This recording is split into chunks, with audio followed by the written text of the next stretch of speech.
Rene truly was what I would call a master designer. And from the time that she knew that this diagnosis was going to result in her death, she began to put things in place. When Rene Vaughn was diagnosed with terminal cancer, she turned to her family first. She lived with her daughter Cheryl, and her older sister Kathryn flew down from Washington to care for her as long as she was needed. Kathryn never left her side. Even when Rene took her last breath, I was present in the home, and most of us were sitting in the living area, and Kathryn was by the bedside. Rene truly wanted to do everything she could do to make it a good death for her daughters. And I think that's one of the reasons that she asked Kathryn. I'm the oldest, and then Rene was the youngest daughter, and there's 13 years between us. Rene was full of life up to the last moment, and Kathryn helped her do that. On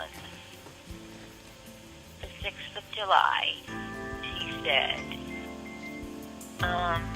it's time. I was on a plane and in San Diego the following morning. In addition to being with family, Rene had created a bucket list of things that she wanted to do before she passed away. She got to go on a hot air balloon ride that she really wanted to do for a long time. Did that, and went to the beach and ate her Cheetos that she always wanted. Sat on the front lawn in lawn chairs and ate ice cream by the light of the moon. She had things like wanting to watch the sunrise and sunset and eating ice cream at the beach. She was a very strong lady. She knew she was dying. She lived every moment to the fullest. Every moment. As her illness progressed, Rene and those around her maintained a sense of humor. Rene was having a hard time hearing. The chemotherapy she had had previous to this really destroyed her hearing and part of her eyesight. And sometimes we would say something to her and she'd forget and ask 2 minutes later, and we'd all say, well, we just told you that. Or Kathryn would say, we just told you that. She goes, oh yeah, that's right, I got cancer. There was one incident where they had invited her to the table and asked her to sit down, and she misinterpreted and thought they were asking if she wanted a cigar. And so it was just so, out of context that everybody was laughing. They still talk about that story. Rene, along with her family, deeply appreciated the help of the VNA during her illness.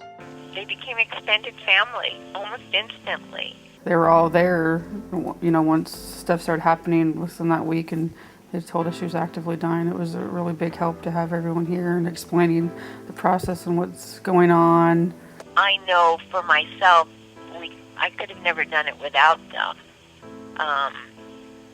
Their support and their encouragement was priceless.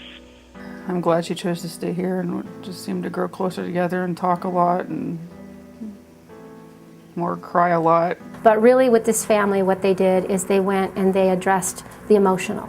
They addressed the spiritual. They addressed the relationship. I think that the courage and the sacrifice that the family exemplified, in particular, Cheryl and Kathryn gave up a lot. Kathryn gave up her home, her husband, her comfort, her job, which has her friends and her distractions, and spent 24/7 with Rene. Cheryl opened up her home to a lot of people. I think anyone who is facing the loss of a loved one can learn from this family that when you come together, just being who you are, you don't have to be perfect, you just come as you are and just be willing to show up. You make a difference to someone and allow them to have what we would call a good death.